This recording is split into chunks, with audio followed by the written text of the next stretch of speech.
பொருளாதாரத்தில் நலிவடைந்துள்ள உறுப்பினர்களுக்கு மட்டுமே இந்த அறிவிப்பின் கீழ் வாகனம் வழங்க வேண்டும் என்பதை இந்த அரசினுடைய கவனத்திற்கு தாங்கள் எடுத்து செல்ல வேண்டும் என்று. ஊழல் இல்லாத சட்டமன்ற உறுப்பினர்களுக்கு கார் இன்னைக்கு தேவையான மக்களை பார்க்க போனோம். அதுதான் நாங்க பதிவு பண்றோம். நீங்க தப்பு தானே, நாங்க சொன்னா கேஸ் போடுங்களேன். சட்டமன்ற உறுப்பினர்களுக்கு கார் என்பது ரொம்ப அவசியம் தான்.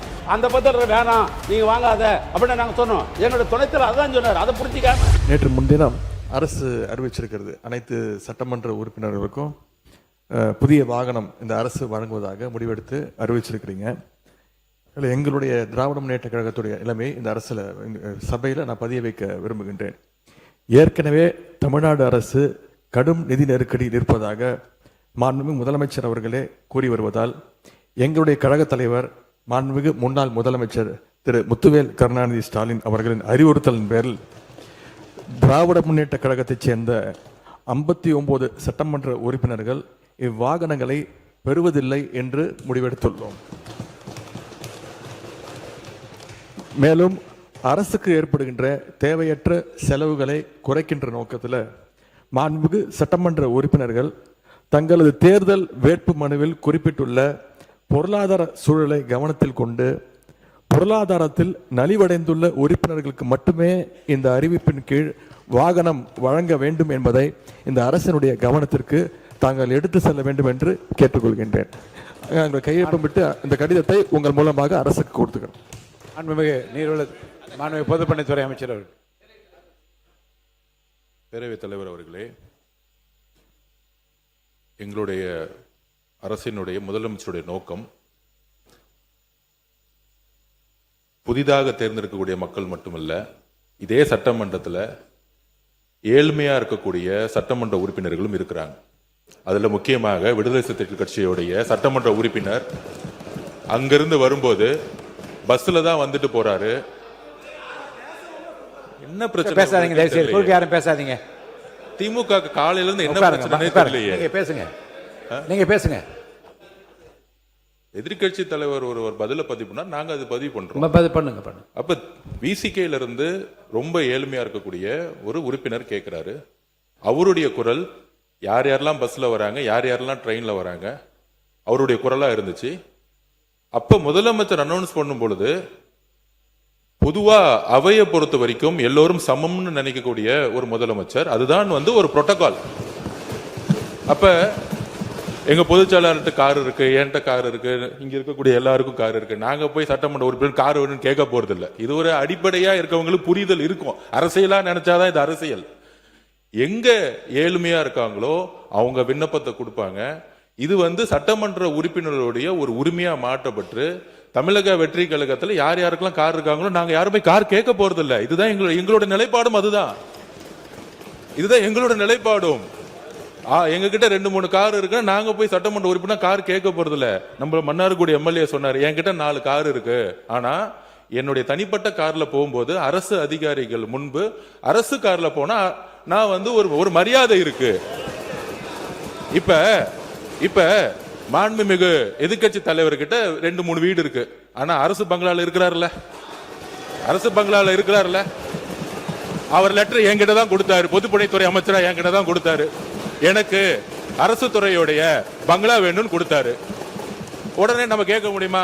மாண்புமிகு எதிர்கட்சி தலைவருக்கு 2-3 பங்களா இருக்கு, அதனால அரசு துறை பங்களா கொடுக்க மாட்டோம்னு சொல்ல முடியுமா? எங்களுடைய முதலமைச்சர் சொன்னாரு, அவர் கோரிக்கை கொடுத்தாரு, உடனடியா கொடுத்துருவோம்னு சொன்னோம். இது உடனே இல்ல இங்க இருக்கவங்க எல்லாருக்கும், அதாவது இங்க இருக்க எல்லாருக்கும் பங்களா கொடுக்கலாமான்னு கிடையாது. இது ஒரு புரோட்டோகால், அவ்வளவுதான்.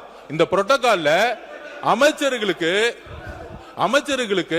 கார் கொடுக்கப்படுது, வீடு கொடுக்கப்படுது, 4 உதவியாளர் கொடுக்கப்படுறாங்க. அப்ப சட்டமன்ற உதவியாளர் கிடையாது, சட்டமன்ற வீடு கிடையாது. சட்டமன்ற உறுப்பினர்களுக்கு நீங்க உங்களுடைய தேர்தல் பத்திரத்தில் கார் இல்லைன்னு சொல்லலாம், வீடு இல்லைன்னு சொல்லலாம், 10,000 ரூபாய் பணம் இருக்குன்னு சொல்லலாம். ஆனா எங்க கிட்ட பல்வேறு சட்டமன்ற உறுப்பினர்கிட்ட எங்க கட்சியில சொந்த வீடு இல்லாதவங்க இருக்காங்க, கார் இல்லாம இருக்காங்க. அது மாதிரி மற்ற கட்சிகளையும், தாவேகா மட்டுமில்ல, எல்லா கட்சியும், கம்யூனிஸ்ட் தோழர்கள் அங்கிருந்து வராங்க. அந்த மாரிமுத்து அண்ணன் கிட்ட கார் கிடையாது. இதுதான் கம்யூனிஸ்ட் தோழர்களுடைய நிலைப்பாடு. அப்ப ஒரு அறிவிப்பு வரும் பொழுது இந்த கட்சியோட சட்டமன்ற உறுப்பினர், இந்த கட்சியோடைய உறுப்பினர்களுக்கு அறிவிப்பு வராது. முதலமைச்சர் பொதுவா எல்லோருக்கும் ஒரு அறிவிப்பை கொடுக்கிறாரு. அதுல தமிழக வெற்றி கழகத்தோட நிலைப்பாடு ஏற்கனவே கார் இருக்கவங்க அப்ளை பண்ண மாட்டாங்க, இதுதான் நிலைப்பாடு. இது எல்லா கட்சியோட நிலைப்பாடு அப்படிதான். ஆனா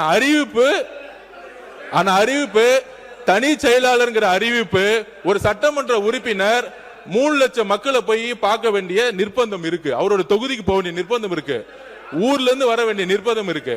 அதனால இது ஒரு உரிமையா பண்ணிருக்கார தவிர இதுல ஆடம்பரம், காருங்கிறது ஆடம்பரம் கிடையாது, மக்களை சந்திக்கக்கூடிய ஒரு தேவை.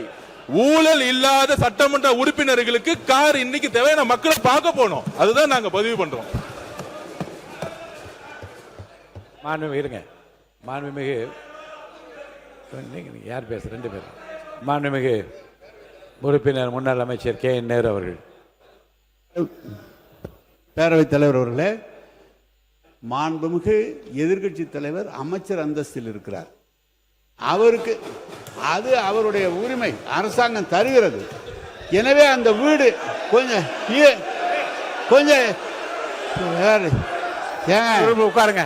உட்காருங்க. எனவே அவர் அந்த அரசாங்க வீட்டில் இருந்து பணியை கவனிக்க வேண்டும் என்பதற்காக அந்த வீட்டை கேட்டு வாங்கியிருக்கிறார். ஆனால் நான் கொஞ்சம் இருங்க, பேசி முடிக்கட்டும். நான் சொல்றேன் நீங்க பேசுங்க. இப்ப நாங்க கார் வேணான்னு தானே சொல்றோம், உங்கள்கிட்ட வேணும் நான் கேட்கிறேன்.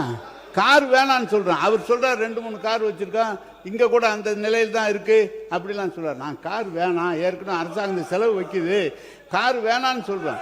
அவர் உடனே முதல்ல ஏற்கனவே இருக்கிற தேர்தல் பணியில் இருந்தது 10,000 தான் இருக்கு, கார் இல்லைன்னு சொன்னா நீங்க தப்பு தானே நாங்க சொன்னா கேஸ் போடுங்களேன் கேஸ.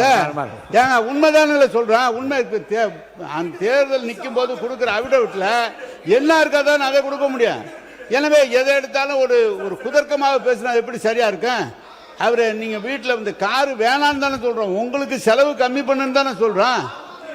அதுக்காக ஒருத்தர் நீங்க வந்து 4 வீடு வச்சிருக்க 3 வீடு வச்சிருக்கேன்னா தெரியுமா, அமைச்சருக்கு தெரியுமா என்பது தெரியல. அமைச்சர் இப்ப சொந்த வீட்டில் இருக்கிறார், ஆனா அந்த அரசாங்கம் அந்த வீட்டுக்கு வாடகை கொடுக்குது. அது தெரியுமா அவருக்கு? அமைச்சருக்கு வீடு சொந்த வீட்டில் இருந்தா கூட அதுக்கு வாடகை கொடுக்குறாங்க. அதை ஒண்ணு வேணான்னு எழுதி கொடுங்க. மாண்புமிகு பொதுப்பணித்துறை அமைச்சர். மாண்புமிகு பேரவைத் தலைவர்களே, இததான் நாங்க சொல்றோம். அவர் பேசி முடிக்கட்டும். இதுதான் நாங்க சொல்றோம். எதிர்க்கட்சி தலைவர் சொல்லும் பொழுது அவர் சொல்லக்கூடிய வார்த்தைகள் அரசியல் ரீதியா மாத்துற மாதிரி வார்த்தைகள் இருக்கு. அதாவது நான் பேசி முடிச்சிடலாம். அவரு அரசினுடைய நிதி சுமையை கருதி அப்படிங்கிற மாதிரி வார்த்தைகள்லாம் சொல்லும் பொழுது அது ஏதோ நாங்க ஏதோ அரசினுடைய நிதி சுமை எங்களுக்கு தெரியாத மாதிரியும், இதை வந்து ஏதோ ஒரு வசதி வாய்ப்புக்காக செஞ்சு கொடுக்கிற மாதிரியும், இது ஒரு ஆடம்பரம் மாதிரியும் சில வார்த்தைகள் வருது. அதுதான் நாங்க பதிவு பண்றோம். அமைச்சர்களுக்கு எந்த உரிமை இருக்கிறதோ, ஒரு அமைச்சருக்கு வந்து ஒரு காரும் 4 தனிச் செயலர்களும் ஒரு பங்களாவும் ஒரு உரிமை இருக்கிறோம். அதை நாங்க வந்து எதுவுமே தவறுன்னு சொல்லல. அந்த இடத்துல தான் மக்களை சந்திக்க முடியும். தனிப்பட்ட வீடோட ஒரு பங்களா கொடுக்கறதுன்னா மக்கள் ஒரு நாளைக்கு 500 பேர் 1000 பேர் வரும்போது நம்ம மக்களை சந்திக்கிறோம். அதே மாதிரி சட்டமன்ற உறுப்பினர்களுக்கும் கடமையும் பொறுப்பும் இருக்கிறது. அதுக்குதான் நாங்க பதிவு பண்றோம். இது ஆடம்பரம் அல்ல, இது அவங்களுடைய வேதனை. அதுதான் நான் சொல்ல வரோம். அதாவது நம்மளுடைய என்ன சொல்றது, தேர்தல் இதுல வந்து 10,000 ரூபாய் இருக்குன்னு சொல்லிட்டு ரேஞ்ச் ரோவர் கார்ல போகக்கூடிய அமைச்சர்கள் இங்க கிடையாது. எங்களுடைய தேர்தல் அறிக்கையில எங்களுடைய நாமினேஷன்ல என்ன இருக்கோ, நாமினேஷன்ல என்ன இருக்கோ அதுதான் நாங்க வந்து பதிவு பண்றோம். நாங்க ஆக்சுவலா சில வார்த்தைகளை வந்து என்னன்னு தெரியல. இன்னைக்கு எதிர்க்கட்சி தலைவர் காலையில இருந்து வந்து ஆளுங்கட்சியை வந்து உங்களுக்கு கூடிய வார்த்தைகளாவே பேசிட்டு இருக்காரு. மானிய கோரிக்கைப்படி அந்த வார்த்தை அவைக்கு நீக்கப்படுகிறது. உறுப்பினர் டி ராமச்சந்திரன் பேசுங்க. அவங்க கருத்து சொல்லுங்க. இல்ல கம்யூனிஸ்ட் கட்சி சார் அவங்க சொல்லுங்க, உங்க கருத்து சொல்லுங்க. மாண்புமிகு பேரவைத் தலைவர்களே, சொல்ல வைக்கிறேன். சொல்ல வைக்கிறேன். அவர் பேசி முடிக்கிட்டு சொல்ல. மாண்புமிகு பேரவைத் தலைவர்களே, சுருக்கமா சொல்லுங்க. சில சட்டமன்ற உறுப்பினர்கள் கார் வேண்டும் என்று முதலமைச்சர் கோரிக்கை வச்சாங்க. ஆமா, முதலமைச்சர் அறிவிச்சிருக்காங்க. ஆமா, ஆகவே இல்லாதவங்க கொடுக்க வேணும்னு சொல்ல, எங்களை பொறுத்தவரை கார் தேவையில்லை என்பது எங்களுடைய நிலைப்பாடு என்பதை தெரிவித்துக் மாண்புமிகு உறுப்பினர் கணேஷ்குமார், முனைவர் கணேஷ்குமார் அவங்க சொல்லிட்டேன். மாண்புமிகு பேரவைத் தலைவர் அவர்களே, ஒரு சட்டமன்ற உறுப்பினருக்கு மக்கள் பணி செய்வது என்பது மிக அவசியமான ஒன்றுதான். அவர்களுக்கு கார் என்பது ரொம்ப முக்கியமான விஷயம். ஏன்னா கார் வந்து அனைத்து கிராமங்களுக்கும் சென்றடைவதற்கும் இப்ப என்னுடைய தொகுதியெல்லாம் எடுத்துட்டீங்கன்னா 330 ஊராட்சிகள் கிட்ட இருக்கு. அதெல்லாம் போய் பார்க்கணும்னா பொருளாதாரத்துல பின்தங்கிய சட்டமன்ற உறுப்பினர்களுக்கு கார் என்பது ரொம்ப அவசியம்தான். இப்ப என்கிட்ட எல்லாம் கார் இருக்கு. இப்ப எனக்கு எல்லாம் கேட்டீங்கன்னா கார் தேவையில்லை. அப்ப எங்களுடைய விருப்பத்தையும் கேட்டு இப்ப எங்க கட்சியிலே 2 பேருக்கு வந்து உண்மையிலேயே பொருளாதாரத்தில் பின்தங்கியவர்கள் இருக்கிறாங்க. மற்ற கட்சி உறுப்பினர்கள் நான் போன வாட்டி அங்க கேட்ட போது கூட 2ஆம் முறை சட்டமன்ற உறுப்பினராக இருப்பவர்கள் கூட பொருளாதாரத்தில் பின்தங்கியவர்கள் இருக்கிறாங்க. அப்ப பொருளாதாரத்தில் பின்தங்கி இருப்பவர்களுக்கு யாருக்கு உண்மையிலேயே கார் தேவையோ அவர்களுக்கு வழங்கலாம் என்பதுதான் எங்களுடைய கருத்து. அந்த நிலைப்பாடு அதை நீங்க சொல்லுங்க. மாண்பு எதிர்க்கட்சி தலைவர் அவர்கள்.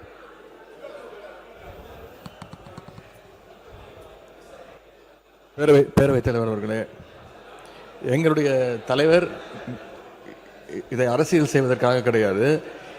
இந்த அரசு பொறுப்பேற்ற முதல் நாள்லேருந்து சொல்வது கஜானாவை தொடச்சி வச்சுட்டு போயிட்டாங்க, கஜானால பணம் இல்லை என்பதுதான் தொடர்ந்து இவங்க வச்சிருக்கக்கூடிய குற்றச்சாட்டு. அது மட்டும் இல்லை, இவங்களோட தேர்தல் பிரச்சாரத்தில் இப்போ இருக்கக்கூடிய அமைச்சர்கள், சட்டமன்ற உறுப்பினர்கள், அவங்க இயக்கத்தை சேர்ந்தவங்க நிறைய பேர் சொல்லியிருக்கிறாங்க, தொடர்ந்து இலவசமாக கொடுக்குறீங்க, எல்லாத்தையும் இலவசமாக கொடுக்குறீங்கன்னு இவங்க குற்றம் சாட்டிட்டு இன்னைக்கு காரை இலவசமாக நீங்கள் கொடுக்குறீங்க. அது உங்கள் முதலமைச்சருடைய உரிமை. நாங்கள் எங்களுக்கு கார் தேவையில்லை, எங்களுடைய திராவிட முன்னேற்ற கழக உறுப்பினருக்கு கார் தேவையில்லை. யார் யாருக்கு கார் வேணுமோ நீங்கள் வாங்கிக்கோங்க. எங்களுடைய வேண்டுகோள் என்னன்னா, வேட்புமனு தாக்கல்ல நீங்க அஃபிடவிட்ல ஃபைல் பண்ணிருப்பீங்க, யார் யாருக்கு கார் இல்ல, எவ்வளவு சொத்து இருக்கு அப்படின்னு சொல்லியிருப்பீங்க. அதுக்கு தகுந்த மாதிரி அவங்களுடைய வசதி வாய்ப்புக்கு ஏற்ற மாதிரி கார் வாங்கி கொடுங்க என்பதுதான் எங்களுடைய சஜஷன். மாண்பு சிறுபான்மைத்துறை அமைச்சர் விடுங்க, அவங்களுக்கு கொஞ்சம் விடுங்க, கொஞ்சம் சிறுபான்மையை கொஞ்சம் விடுங்க. மாண்பு சிறுபான்மைத்துறை அமைச்சர். இந்த சட்டமன்ற உறுப்பினர்களுக்கு இந்த கார் தேவைங்கிறது ஒரு சர்ச்சையாக பேசப்படுகிறது.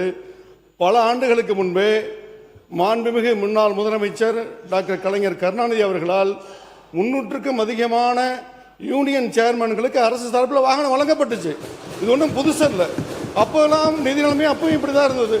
அப்போல்லாம் கேள்வி கேட்காம இப்போ ஒரு சட்டமன்ற உறுப்பினர்களுக்கு கிடைக்கிறது கேள்வி கேட்கறது சரியானதாக படுது. உறுப்பினர் ஏவா வேலு அவர்கள். உறுப்பினர் சொன்னா எல்லாம் சேர்த்து தான் சொல்லியிருக்கீங்க. ஆமா, எங்க கட்சி தலைவர் சொல்றாரு, ஏற்கனவே வந்து அரசாங்கம் கடன் பட்டு இருக்கிறது, விவசாயிக்கு முழுமையாக தள்ளுபடி செய்யல, இப்படிப்பட்ட நிலையில நமக்கு கார் வேணாம் அப்படின்னு எங்களை அறிவுரை சொல்றாரு. ஆனால் திமுக சார்பாக இருக்கிற 59 உறுப்பினர் தான் நாங்கள் எங்களை வேணான்னு சொல்ற மொழிய அந்த பத்திர வேணாம் நீங்க வாங்காத அப்படின்னு நாங்க சொன்னோம். எங்களோட துணைத்தலைவர் அதான் சொன்னார். அதை புரிஞ்சிக்காம அரசியல் பண்றீங்க இதுல என்ன அரசியல் இருக்குது? ஒண்ணு. ரெண்டாவது, இப்ப 59 சட்டமன்ற உறுப்பினர் வந்திருக்கிறோம், எல்லாருக்கும் வீடு கொடுத்துருக்காங்க, கொடுக்க முடியாது. அரசாங்கத்துக்கு எப்பொழுதும் எதிர்க்கட்சி தலைவர் அந்தஸ்து இருக்கிற பொழுது அவர் அமைச்சருக்கு இணையானவர்கள் என்று அமைச்சருக்கு என்னென்ன வசதியோ அந்த வசதி தராங்க. இது அரசாங்கம் போட்டிருக்கிறது. நீ நானும் பார்த்துல அது புரோட்டோகால். அது அந்த புரோட்டோகால் அப்புறம் அரசாங்கம் தான் நீங்க கொடுத்துருக்கீங்க. அப்புறம் அரசாங்கமே கொடுத்துட்டால் குறை சொன்னா என்ன அர்த்தம்? அதுவும் தவறு. அதனால புரிஞ்சுன்னு பேசுங்க. ரெண்டாவது, நாங்க எங்களை பொறுத்த அளவுக்கு நீங்க கஞ்சாடை காட்டினால துணைத்தலைவர் காட்டினாங்க நாங்க ஒத்துழைக்கிறோம். ஆனா சட்டமன்ற பெரும்பான்மையாக பிரச்சனைக்கு யாரு ஆளாகிறாங்க? அந்த பகுதியில் இருக்கிறதா பிரச்சனை எழுப்பி உங்களுக்கு ஒத்துழைக்கல. இல்ல மாண்பு உறுப்பினர், இல்ல எல்லாருடைய ஒத்துழைப்பும் சிறப்பாக இருக்கிறது. திருப்பி முடிச்சிடலாமே இதை. இல்ல சொல்லிட்டாங்களே, இல்ல உங்களுடைய இல்ல உங்கள் நிலைப்பாட்டை தெளிவா சொல்லிட்டீங்களே, பேசுங்க. மாண்புமிகு பேரவைத் தலைவர் அவர்களே, சிறுபான்மைத்துறை அமைச்சர் அவர்கள் சொன்னார், சேர்மனுக்கெல்லாம் தலைவர் கலைஞர் கார் கொடுத்தார். சட்டமன்ற உறுப்பினருடைய பணி வேறு, உள்ளாட்சி பிரதிநிதிகள் உள்ளாட்சியிலே தலைவராக இருக்கிறவருடைய பணி வேறு. அவங்க நேரடியாக ஒவ்வொரு இடத்துக்கும் சென்று பார்க்க வேண்டும். கொஞ்சம் தயவு செய்து சொல்றாங்க, கொஞ்சம் கேளு தம்பி.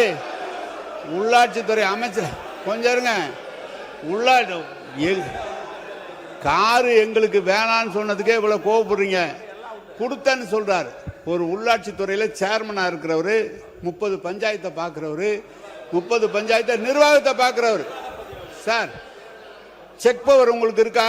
சட்டமன்ற உறுப்பினர் செக் பவர் இருக்கா? உள்ளாட்சி பிரதி தலைவருக்கு செக் பவர் உண்டு. எனவே நீங்க வந்து உள்ளாட்சி தலைவர் கொடுக்குறோம். மாண்புமிகு பேரவைத் தலைவர் அவர்களே,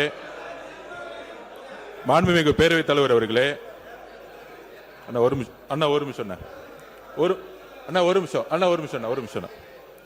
மாண்புமிகு பேரவைத் தலைவர்களே, மாண்புமிகு மூத்த உறுப்பினர் கேட்டாரு சட்டமன்ற உறுப்பினர் செக் பவர் இருக்கான்னு அப்படின்னு. செக் பவர் இல்ல, ஒத்துக்கிறோம். ஆனால் மக்களுடைய எதிர்பார்ப்பு என்ன தெரியுமா? அந்த புதிய சட்டமன்ற எதிர்பார்ப்புன்னா, பெரும்பாலும் தேர்தலில் நாங்க பிரச்சாரத்துக்கு போகும்போது சொன்னது, நிறைய இடத்துல எம்எல்ஏவை நாங்க பார்த்ததே கிடையாது. எம்எல்ஏ வந்து ஓட்டு கேட்கும் போது வந்தாரு, அதுக்கப்புறம் வரவே இல்லை. மழை வரும்போது வரல, எங்க குறைய கேட்க வரல, ஏன் தொகுதியிலேயே அது இருந்துச்சு, எம்எல்ஏ ஆபீஸ் கூட இல்லைன்னு. அப்ப மக்களுடைய எதிர்பார்ப்பு என்னன்னா, சட்டமன்ற நாங்க தேர்ந்தெடுக்கப்பட்டு எங்களுடைய கோரிக்கையை நிறைவேற்றுறது எங்களை வந்து முத பாருங்கன்னு சொல்றாங்க. அப்ப பாருங்கன்னு சொல்லும்போது நடந்து போய் பார்க்க முடியாது. ஒவ்வொரு சட்டமன்றத்தை இடத்துல பார்க்கும்போது கிட்டத்தட்ட 3 லட்சம் பேர் இருந்தாங்கன்னா, இப்ப 7 வார்டு இருக்கு என் தொகுதியிலனா, 7 வார்டு வந்து நம்ம நடந்து போய் பார்க்க முடியாது. அப்ப இது வந்து ஆடம்பரம் கிடையாது. இது அரசியல் ரீதியா நம்ம வந்து அமைச்சருக்கு எப்படி வந்து மூத்த உறுப்பினர் சொன்னாரோ அது வந்து அரசே கொடுத்திருக்கும். சட்டமன்ற உறுப்பினர்களுக்கு இது ஆடம்பரம் கிடையாது. ஒவ்வொரு சட்டமன்ற உறுப்பினர் மக்களை போய் சந்திக்க வேண்டும் என்ற எண்ணத்தில் தான் மாண்புமிகு முதலமைச்சர் இந்த காரை வந்து அனௌன்ஸ் பண்ணியிருக்காரு. மக்களை சந்திக்க வேண்டும், இதுதான் முக்கிய கோரிக்கை. சந்திக்கும் போதுதான் அனைத்து டிபார்ட்மெண்டோடைய ஒவ்வொரு ஆபீஸ்க்குள்ள போய், இப்ப நீங்க வந்து உள்ளாட்சி துறையெல்லாம் இந்த ஆபீஸ்ல உட்கார்ந்துட்டு ஒரு சட்டமன்ற உறுப்பினர் கேள்வி கேட்கும் போது அந்த அதிகாரிகள் உள்ளபடியே ஒரு பயம் வரும். இல்ல வீட்டுக்குள்ளேயே உட்கார்ந்துகிட்டு நம்ம வந்து ஒரு அரசியல் செய்ய முடியாது. மக்களுடைய தேவைகளை ஒவ்வொரு தெருவா செய்யணும். அதுக்குதான் இந்த இதை தவிர இது ஆடம்பரம் கிடையாது. எதிர்கட்சி தலைவருடைய நிலைப்பாடுல நாங்களும் இருக்கோம். யார் யாருக்கெல்லாம் கார் இருக்கு அவங்க ஆட்டோமேட்டிக்கா யாரும் அப்ளை பண்ண போறது இல்லை. ஆனா ஒரு முதலமைச்சருடைய அறிவிப்பு பொதுவான அறிவிப்பா தான் இருக்க முடியும். இதுதான் ஒரு அரசுடைய புரோட்டோகால்.